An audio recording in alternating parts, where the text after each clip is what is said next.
Welcome to Celtic Medicine Stories, a podcast where we explore stories from the old Celtic lands, with the understanding that they carry medicine for us. I'm your host, Catherine Parker, and I offer these stories in the spirit of the oral storytelling tradition of the British Isles. That is, they are free and they're open to everyone, always. Although these stories often have come from another time and have evolved through time with the oral storytelling tradition, they are here still for a reason. If you're curious about going deeper with this story, with the images, symbols, characters, landscapes, sounds, whatever it is that's speaking to you from this particular story, then there are some free resources below which will help guide you in that process. This is the second part of the first branch of the Mabinogi that we began in the last episode. These tales are carried in the oral tradition of the ancient Britons, containing teachings about how to be. Here, our hero, Pwyll, Prince of Dyfed, faces more trials, and he learns about the importance of consent and generosity from a female tutor. Rhiannon is a beguiling figure who appears from the Otherworld but moves into the human realm over the course of this and the next installment. She carries much wisdom. Her name is a mystery. Some scholars suggest it may mean Great Queen. She's strongly associated with horses and the European Celtic goddess Epona, as will become clear in the following episode. These stories were written down 900 years or so ago in medieval Wales, but were likely told for countless generations before that up and down the land where the ancient Celtic Britons roamed, before the Romans, Saxons, Anglos, or Normans. So as you listen to this story, as with all these Celtic medicine stories, let yourself float. You don't need to pay attention in the way maybe you were asked to do in school. You don't need to try and follow the plot line or the dialogue or anything in particular. In fact, the medicine lies in what you find yourself attending to. So when you let yourself go into that receptive, floaty state and you find your mind wanting to savor an image or a sound or a word, and you find yourself more engaged with that than whatever it is that I'm saying, then notice that. You don't need to analyze it or try and figure it out in that moment, but just notice it, that called your attention, because that's where the medicine lies. Wherever this story interacts with your story is what you're looking for. And I believe this is part of why these stories have been around for so long, is because they each interact with us in some special way. And so as you listen, just let yourself absorb it and notice which parts stick out to you.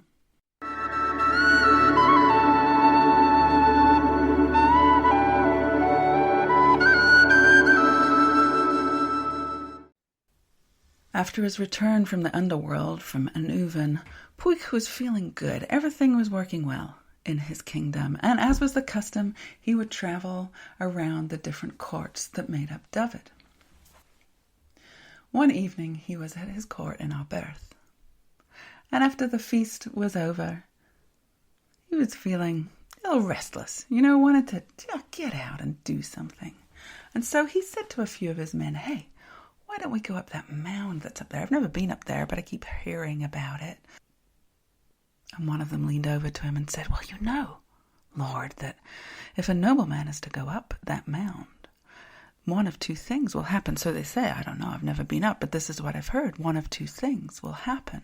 Either something terrible will happen and you will be beaten by unseen hands, invisible forces that attack you, or you will see something wondrous." That sounds quite intriguing. Well, let's go. Well, there's enough of us that if anything attacks us, we can fend it off, I'm sure. Okay, so it was decided. Off they went. They slipped out from the court and headed on foot through the woods to this large mound that seemed unusual. It just sort of stuck out of the landscape. And as they were walking, they were just joking with each other and telling stories, and gradually they got to the bottom of the mound and started to climb up the footpath that led all the way to the top. When they got up there, those long summer evenings seemed to go on forever. The sun was was over in the west, but it wasn't looking like it was going to set anytime soon. So they sat down, passed around a flask, and, just did what men do when they're hanging out. They hadn't been there very long when one of them spotted somebody coming at the bottom of the mound, coming along the road from the woods. "Look, who's that?" They all looked down and they could see this magnificent white horse, like shining white horse, and on top a woman, clad in what seemed to be the finest gold silks. "Who's that?" They'd never seen her before. They couldn't identify her. "Well, why would there be a noblewoman riding through my land and I don't know about it?" said Pwyll. And so he said to one of his men, "Hey, go down there and stop her and ask her who she is and what she's doing here. Be friendly." And so the man trotted off down the path, and as he got to the bottom, the woman was just going past on her horse, and she seemed to be going at a fairly sedate pace, just a gentle trot. And so he just walked up, thinking he was going to catch her, but he couldn't. Every time he got a little bit close to her, the horse seemed to just move further away, as if it was moving really fast. And so he started running to try and catch up with her. And the more he ran, the more the horse seemed to be further away, even though he could tell from its gait that it was just a gentle trot. It was very odd. He ran and ran and ran, and she was just constantly in front of him, but not going fast at all. Eventually he was exhausted, and he waved up to the men, and Pwyll motioned, "Come on, come back. And so he gasped his way up the hill. And he said that was the most strange thing. I couldn't catch her. And they all had watched. They said, "Yes, very odd." Now by this time, though, the sun was starting to set, and they were like, "Well, we should go back, and we'll come tomorrow. And this time we'll bring a horse." And so they did. And Pwyll could hardly wait all day long. He couldn't hardly wait for it to be evening. And after dinner, they got a horse. They got a few horses, actually, some of the best horses from the stables, and they went back up. Now, just again, as they had sat down on the top of the mound, she appeared from the road leading out of the woods. And so Pwyll said to one of his men, "Go on, take that really fast horse. Go on, go get her." And so off he went down the trail on this horse.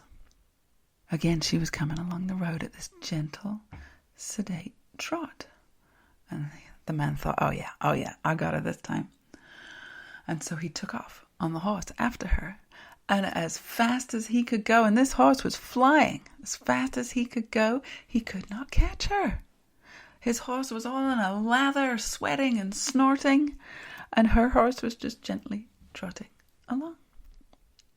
He couldn't catch her.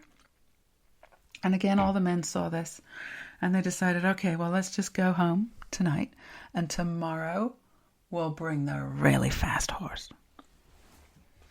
So again, Pwyll, all day long, beside himself, could not understand who this woman was and why they couldn't catch her. So the third evening, they went up to the top of the mound, and this time Pwyll said, I'll go. I'll take this really fast horse, and I'll go. And so they sat down and they waited, and sure enough, she showed up. And there she was in her beautiful golden cloak, trotting on her white, magnificent horse. And Pwyll said, okay, here I go. And he got on his horse, and he went down the hill. And as she was going past, he put his horse into a full gallop and started going after her. Same thing. His horse is lathered and sweating and snorting, and he's exhausted, and she's just gently trotting along. And at some point, he cries out in utter desperation, "For the love of all that is sacred, dear woman, please just stop so I can talk to you." And that's all it took. She reined in her horse. She turned around. Finally, my lord, would you have done this earlier and saved all these horses and these men a bunch of effort, and we could have spoken? And Pwyll He couldn't even process what she was saying. He was just looking at her face. She was magnificent, the most stunning woman he'd ever seen. This golden red hair falling around her face underneath the golden silk hood of her cloak. He could tell she was absolutely just beautiful, and her voice like music. He could barely even hear what she's saying, but she'd stopped. She was talking to him. He muttered some words, couldn't even figure out what he was saying. Hello, who are you? Something. And she said, I am Rhiannon, and I have come here to see you. Me? Really? He couldn't quite believe his luck. Where have you come from? She didn't answer that. I have come here because I saw you in Anuvan. I saw how you fought Hafgan. I saw you be a man of his word, of integrity. I spoke with the queen also. And I have come here to ask if you would be my husband. Pwyll, beside himself, couldn't even find words. You see, my father, Hephaith Hen, the old bronze one, has promised me without my consent to somebody I don't want to get married to. His name is Goal. I don't want to get married to him. And I convinced my father that if I could find a suitable replacement, that I did not need to marry Goal. And so I come here asking for your help. Well, that sounds, yes, maybe, my lady, we could dismount and we could walk together this evening and get to know each other, and yeah, wonderful. And so that's what happened. They dismounted, they walked, they spent the evening leisurely walking up through the woods and getting to know each other, and one thing led to another, and they decided, yes, indeed, we will get married. And as soon as he said this, she said to him, well, we must wait a year because there are things that must happen. There are preparations that need to be made. Now, I will provide the most bountiful wedding feast you can ever imagine. All you need to do is come to my father's castle 1 year from today, and it'll all be ready. And with that, she got back on her horse, and off she went. Now, you can imagine that for this whole year, Pwyll was just all over the place. He couldn't hardly focus. He was not very good at running his kingdom. He was just so distracted by this woman and this knowing that he was going to get married to her in a year. And the time passed ridiculously slowly as far as he could tell. But eventually came the day. And he gathered a small retinue of men, and they headed to the castle. And indeed, when they got there, they were welcomed warmly, and the doors were thrown open, and they were shown into the feasting hall. Huge wooden hall with these massive tables laid out in the middle, 4 fires burning, 1 on each wall, candelabras lighting up the center of the room. The tables were decked out with decorations and so much food. Hogs' heads, sides of cows and sheep, deer, all the vegetables you could imagine, parsnips and leeks and onions and potatoes and everything you could possibly want. And there were people pouring mead into golden and silver goblets. And musicians were playing, and there was already many, many guests taking their seats at the table. Now Pwyll was ushered to the very top table where he was seated next to Hephaith Hen and next to Rhiannon. And he couldn't even, God, he was so excited. He couldn't even find his words to say hello. And he greeted her and he kissed her on the cheek and he held her hand and he just looked at her adoringly. So excited. They were seated, the food was served, the mead was served, the musicians played beautifully. And Pwyll was relaxing and beginning to ease into this beautiful feast that had been thrown for him and Rhiannon. And there came a time in the evening where the nobles opened up their table for requests from the people, as was the custom at the time, that they had so much, they had an abundance of food and of everything. And so there was always a time at these feasts for the people who didn't have so much to come and ask for something. that they could be, and they were given that. And so a string of people started to come up and make their requests and humbly accept the gifts that they were given. And one man came, he looked a little more well-dressed than the others, Pwyll thought, but he could see that this man was heading for him, not for Hefyd Hain or any of the other nobles. He was heading directly for him. And this young man with his cap in his hand said, "My lord, I have just one request." And Pwyll said, "Yes, anything. I'll grant you absolutely anything." I had quite a lot of mead inside of him at this point. And the young man with the cap in his hand said, "Well, I want Rhiannon. I want her to be my wife." Pwyll couldn't, his stomach started lurching, and it felt like the hounds of Aran were pulling his guts down from beneath his chair, and he was just like, "Ugh! No!" Inside he screamed, "No!" And he felt Rhiannon next to him, just sink into her chair. Oh, God, no. He turned to look at her, and she was just fuming. Her eyes communicated, "What have you done?"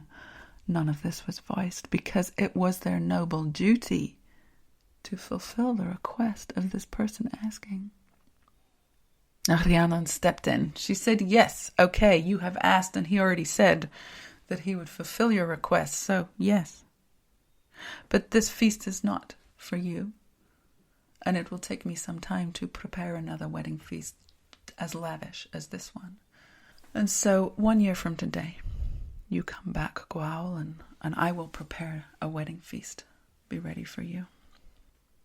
Now the whole room was silent at this point. Everyone was watching. What on earth just happened? And so Gwawl bowed, and he left. Hefyd Hain waved the musicians, "Come on, start up again." And they got the musicians going, and eventually everyone started talking and just kind of ignored the fact that now these two were not getting married, although they were still feasting at their wedding feast. Rhiannon pulled Pwyll to the side, and she said, "Okay, don't worry, I got this. Here, take this bag." She gave him this leather skin bag.